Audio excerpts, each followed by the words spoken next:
Hello and how are you, my students? I believe you're still safe and healthy. I'm teacher EBRAHIM, your teacher for general studies and communication skills. This radio program is brought to you by the Rwanda Education Board in partnership with MASTERCARD Foundation, together with Inspire, Educate and Empower Rwanda. Due to the COVID-19 pandemic, the government of Rwanda closed schools to control the spread of the virus among the public. And for that reason, we have to study from home until schools open. Now, in our last 3 lessons, we have been talking about writing and presenting or making speeches. We have already talked about how to write and present a good speech. We talked about the elements of a good public speech and the qualities of a good public speaker. Today, I want us to understand the role of communication in our world and the role it plays in international relations. I hope you have your notebooks and pens ready. You need to write notes. As usual, you use these notes for revision during your free time or during your personal study time. You should also make sure there is no noise around you so that you can pay attention. Let us define communication first. I want you to think about it and, just as usual, use a few seconds. Now, let us see what communication really is. I want you to compare this definition with what you have there. Communication can be defined as the process by which information is exchanged between individuals through a common system of symbols, signs, or behavior. So communication is not just words. It is not just letters, but even symbols and signs, or even behaviors. The way you behave can communicate something. Now, communication can also be simply the exchange of information and the technology used in the transmission of information, such as print or telecommunication. Print communication is through books, newspapers, magazines, journals, letters, and so on and so forth.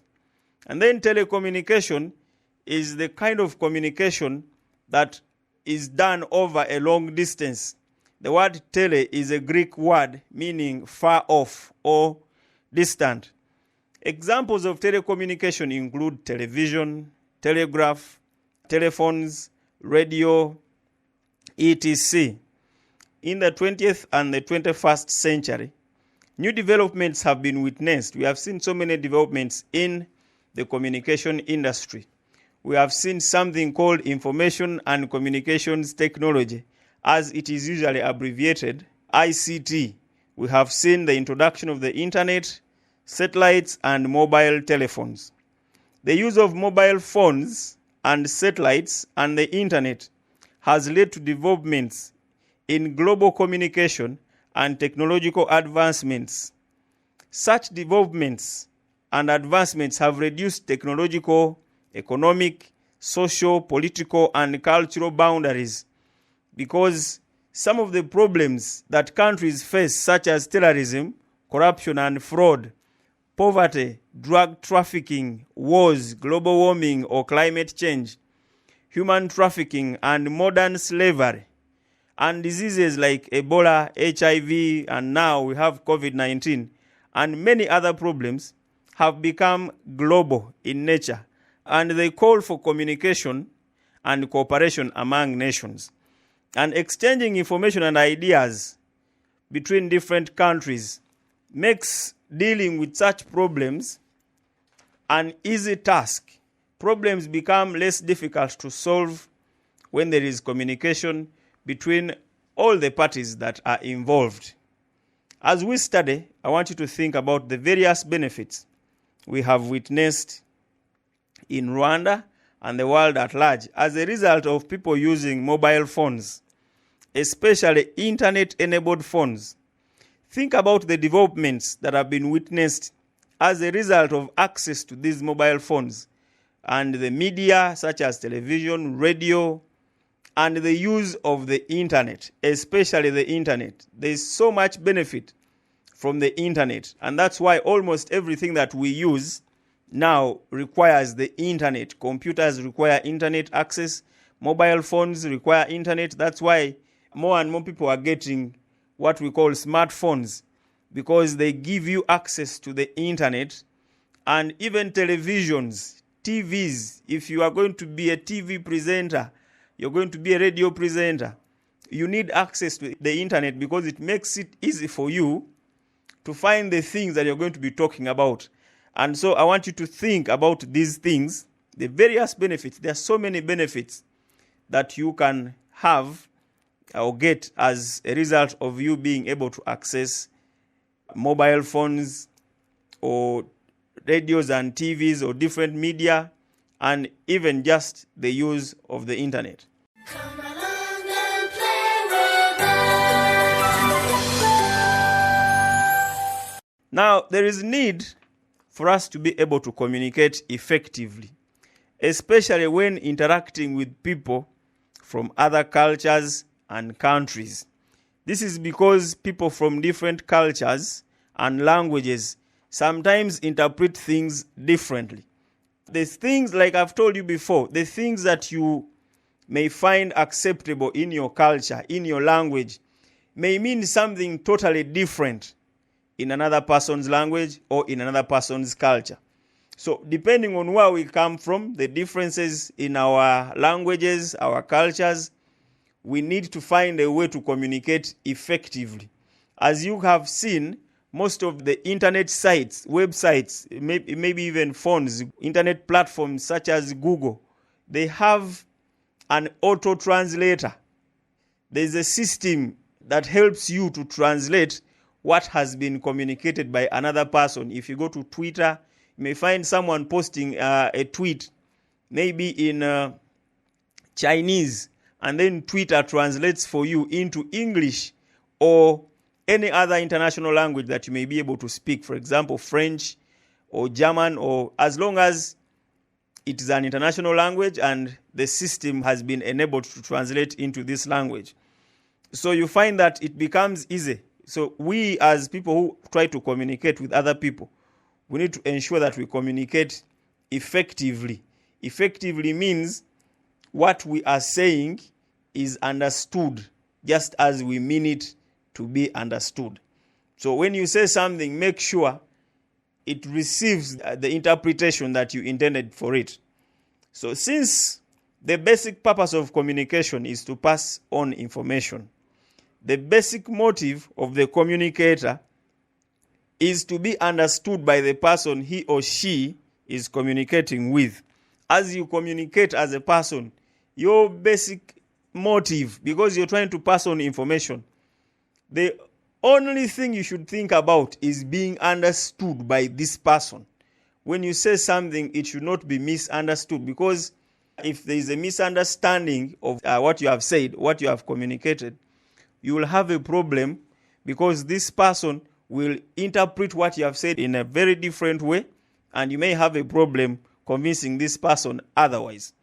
Now, when we look at information and communication technology, it has reduced geographical barriers that are caused by different time zones in the world. Because being in Rwanda, we have a different time zone with the people in China. We have a different time zone with the people, for example, in the USA. But information and communication technology has reduced this time zone, or the barriers created by these time zones. The difference in time zones is no longer a problem. With ICT, you can communicate with a person anywhere at any time. And then, the use of ICT has also played a major role in the internationalization and the liberalization of economic activities. Internationalization means making something international or global, and liberalization means making, for example, an economic market or an economy open and competitive, and everyone can join in and compete and do business as long as they have the resources and they do their business legally. So ICT has played such a major role. You can do your business in Rwanda and you are doing business with somebody in China. You can transact business from here while the person you're transacting business with is in the USA. You can buy goods and services over the internet using your phone, using your computer, or using your tablet. And we have also seen that international and financial institutions have been created to facilitate trade in the world. And through these institutions, communication and negotiations that can help improve cooperation and international relations are conducted. A global market has now emerged where people communicate and transact business across the globe with ease. There is no more challenge in doing business because there are institutions that facilitate world trade. And these institutions use ICT. They use various communication platforms. There is a way communication becomes easy when you have these institutions managing, facilitating, regulating these activities. And this is all communication. Come along and play with us. And then we have seen that ICT has enabled the rapid and easy transfer of information and technological ideas from developed countries to the developing countries. This has led to an increase in cooperation in research among states as well as cooperation on development projects and programs. For instance, countries like China, Japan, USA, Britain, France, Germany, and Russia usually share their research and technology with other less developed countries in Africa, in Asia, in South America, and the Caribbean to help them deal with some problems they face in areas such as health, education, economics, etc. You may find that there is a program through which Japan helps Rwanda, maybe in the field of education or maybe in the field of health, and they share this technology, but they don't have to bring the people or the machinery here. They can maybe interact. Maybe there's a problem. You can interact with these people and share research and ideas over the internet without having to send somebody to Japan or without Japan having to send somebody to Rwanda. You can do all this through the use of ICT. Now, international conferences and conventions have provided opportunities for people from different countries to interact and share experiences as a result of ICT.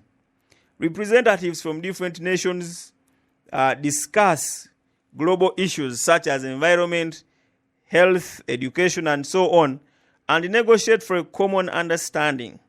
The ability to communicate effectively has a great bearing, plays a big role in making sure that the commitments that are made during such gatherings are even followed up.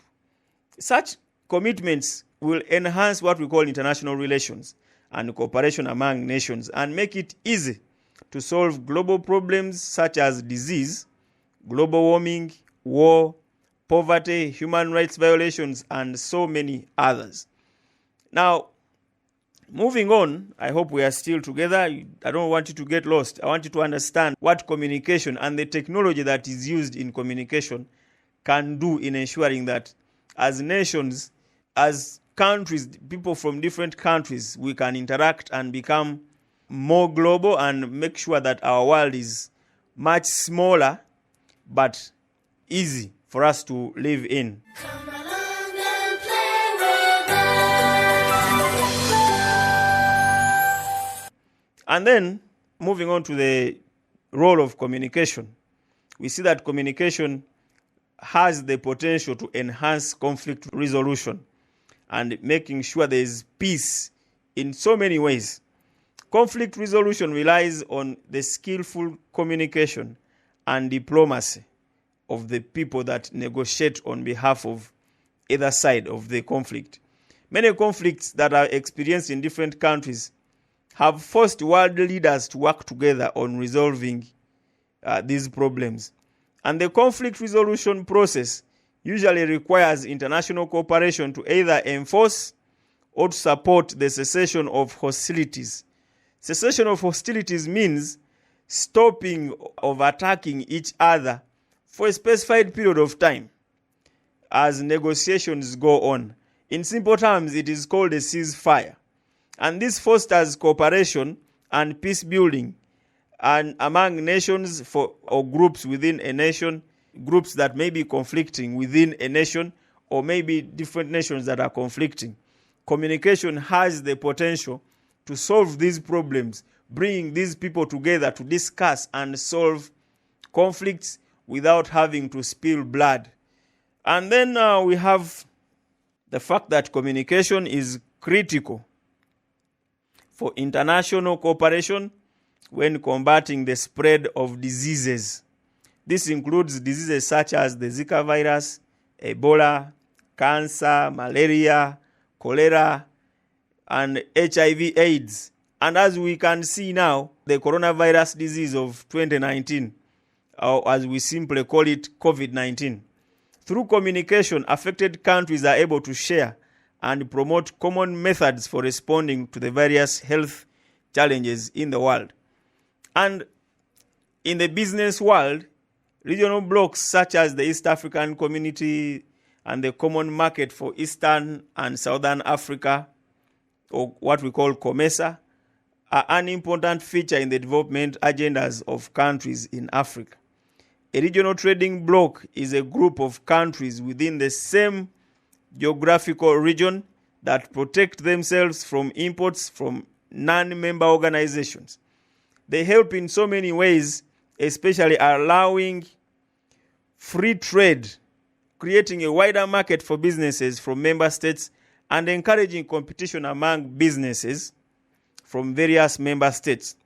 These regional organizations rely on cooperation and interaction among their leaders. This is built through mutual understanding and trust that is developed through effective communication. Come along and play with us. Now, we have to give thanks to the development of global communication facilities, because as students, you are now able to secure admission and study in different parts of the world, go to different universities and colleges, and exchange. You can see that you can even exchange ideas and study notes with different students from different places because of communication or ICT. Now, the exchange of students from different countries leads to enhanced interaction of people from different cultures, and such interactions lead to better international relations and cooperation. And then, we can also say international communication increases our ability to challenge human rights violations that exist in our societies. It is now easier to publicize how such violations happen and to obtain international support to fight against them across the globe, and make sure that other people are aware. Because we receive so much news from across the globe, we can see how different countries, for example, are dealing with human rights. Right now, there are riots or protests in the USA because a policeman abused the rights of a civilian, a black man. And all the people in the world now, most people are now saying Black Lives Matter, but that is because we were able to see this news so quickly. It is all over the internet. And this makes it easy for other people to offer support, because when you see this on the internet, when you see it on the news, you feel touched, and you realize that at one point, that particular person whose rights have been abused may be you the next time. You may be the one in his position. So there is a way communication or ICT allows us to learn of these things and to offer our support as much as possible. Now, there are organizations. These developments in communication have also created what we call global civil societies, which have enhanced international relations and diplomacy.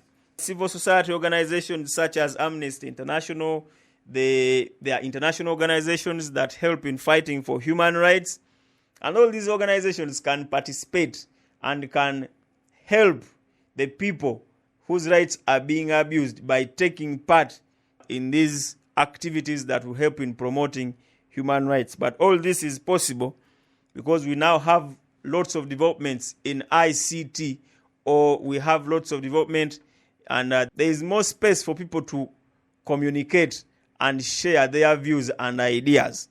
Now, lastly, there are global communication networks that have led to the emergence of global interconnectedness and cooperation among organizations. And digital diplomacy, where negotiations can be held digitally, maybe over the internet especially, has grown tremendously, and it enables governments to communicate with so much ease and speed. This is attributed to the communication and cooperation and international relations. Right now, presidents and ministers or diplomats of different countries can hold what we call virtual meetings without having to gather in the same place for a conference. This makes diplomacy less expensive, and we have seen this, for example, here we have seen on a few occasions during this coronavirus pandemic. We have seen the government leaders and maybe the president holding virtual meetings with leaders of other countries from their offices without having to travel around because of the virus. The virus has stopped people from traveling around, but it has not stopped people from sharing information and discussing how to deal with these problems. And this is because we have the developments in ICT. You can think of a variety of ways in which these enhancements in technology, especially information and communications technology, have made international relations much easier and much better. For now, those few above can be a starting point for you. Come along and play with us. As we end our lesson, I want you to think about the benefits of social media as a platform for communication and how it has made communication easier in our generation. We are all in the social media era, and most of us, at least many young people, are involved in sharing information and ideas over social media platforms like Facebook, like WhatsApp, like Twitter, and many others that you may think of. And I want you to think about how these platforms have made it easy for you to communicate.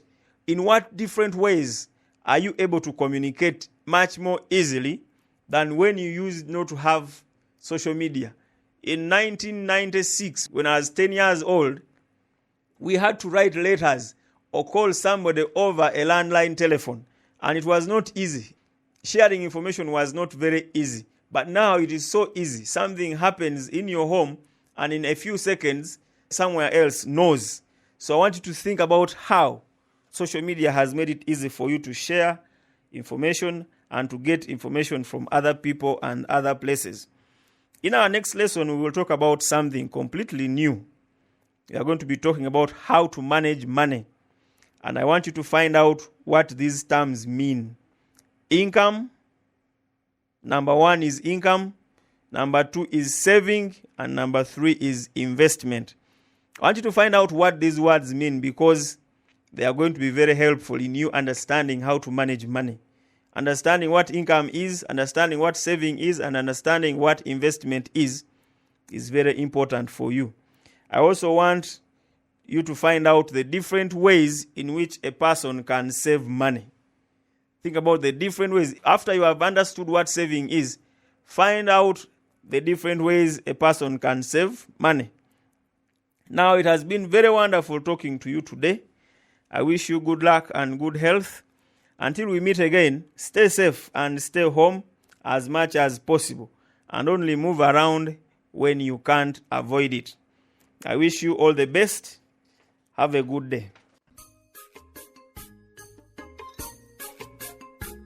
Goodbye, goodbye, goodbye, teacher.